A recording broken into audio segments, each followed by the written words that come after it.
जय हिंद साथियों, मैं प्रबंधक Isharuddin Ahmad Shah IAS public school Shahpur Howrah post Satpadiya थाना प्रयागपुर जिला बहराइच।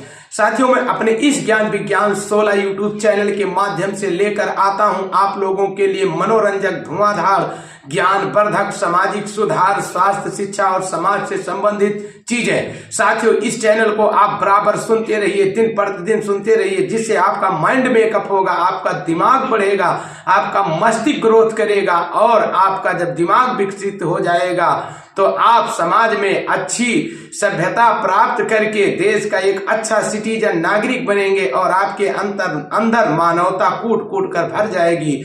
आप लोगों को साथियों इस ज्ञान विज्ञान 16 यूट्यूब चैनल के माध्यम से आज हम बहुत ही ज्ञानवर्धक, प्रेरणादायक, मनोरंजक कहानी लेकर आया हूं। इस कहानी का मुख्य शीर्षक है लॉस्टिंग टाइम नेवर रिटर्न। समय किसी के बाप का नहीं होता है, समय किसी का इंतजार नहीं करता है। जो समय को खो देता है वो पछताता है। अब पछताए क्या हुआ जब चिड़िया चुग गए खेत, वक्त पे कतरा भला फिर बाद में अय्याम क्या, सूख गई खेती तो वर्षा किस काम का। साथियों, एक छोटा सा जंगल था।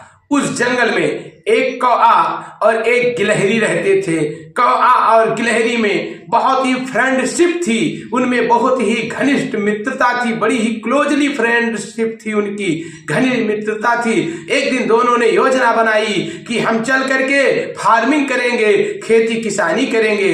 दोनों एग्री हुए, सहमत हुए और खेती करने की योजना तैयार कर दी। जब एक दिन समय आया, जब ऐसा समय आया जब भीषण गर्मी पड़ रही थी, मई और जून का समय था। कहानी सुनते रहिए, इससे आप बहुत कुछ सीखेंगे कि कब कौन सी खेती तैयार की जाती है, किसका क्या रिजल्ट होता है और समय किसी का बाप का नहीं होता है और कायरों और कर्मठों में क्या डिफरेंस होता है। तो साथियों, कौवा से जब गिलहरी बोलती है चल के अब हम भू परिष्करण करते हैं, मिट्टी की गुड़ाई करते हैं। मैं मिट्टी की गुड़ाई के लिए जैसे ही योजना तैयार किए और गिलहरी बोली कि चल के कौवा भाई हम इस समय अपनी खेत को तैयार करें, क्योंकि भीषण गर्मी पड़ रही है, सूर्य की किरणें मिट्टी में भेद जाएं, हमारा भू परिष्करण सफल हो जाए। कौवा बोला तू चल मैं आता हूँ, चिपड़ी रोटी खाता हूँ, हरी डाल पे बैठा हूँ, कांव कांव करता हूँ।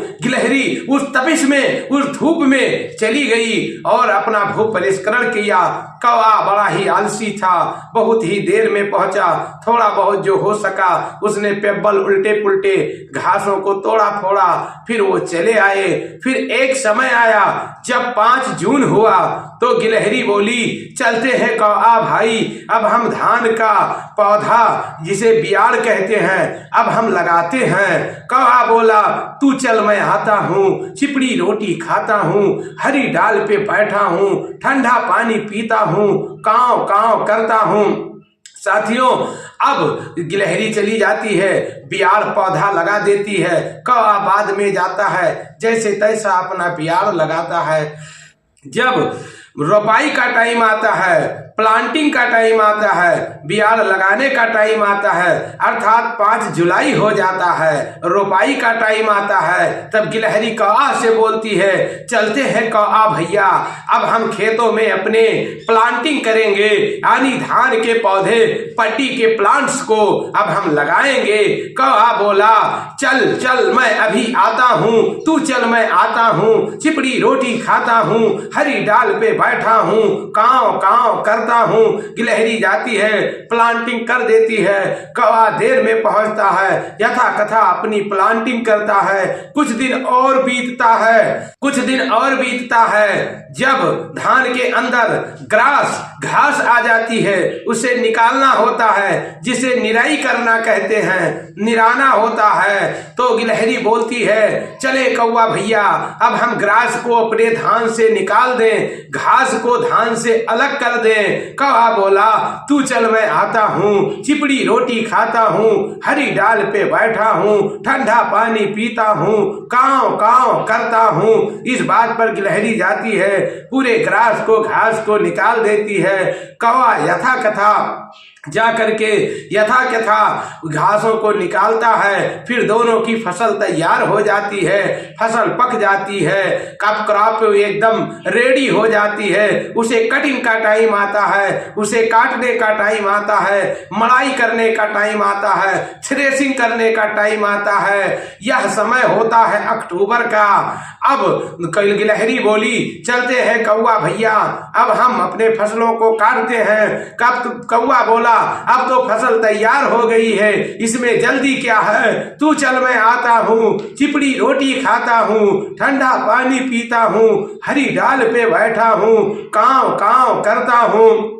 गिलहरी जाती है, अपने फसलों को कट करती है, अपने फसल की कटाई करती है, फिर उसे थ्रेसिंग अर्थात मड़ाई करती है, अपने ग्रेन अर्थात अनाज को ला करके अपने पिंडाल में रख लेती है। कौवा कहता है, अब तो फसल तैयार है, इतने दिन तक मैं बाद में कार्य किया, कभी मैं पीछे नहीं हुआ, कभी मैं विफल नहीं हुआ, अब हम कल इसकी कटाई करेंगे। तब तक रात में हुदहुद आता है, एक तूफान आता है, एक बौछार होती है, बारिश आती है, उसके सभी धान गिर जाते हैं और तुरंत ही वह बारिश एक तूफान, एक बाढ़ में चेंज हो जाती है, सारी फसल नष्ट हो जाती है। साथियों, इस कहानी से आपको पता चल गया होगा खेत की जुताई गुड़ाई कब करना चाहिए, बिहार की प्लांटिंग कब करना चाहिए, बिहार की रोपाई कब करना चाहिए, धान की कटाई कब करना चाहिए। समय नहीं खोना चाहिए, लोस्टिंग टाइम नेवर रिटर्न, खोया हुआ समय कभी वापस नहीं आता है, समय का सदुपयोग करिए। जय हिंद, जय भारत, वंदे मातरम, खुदा हाफिज, फिर मिलेंगे। ओके।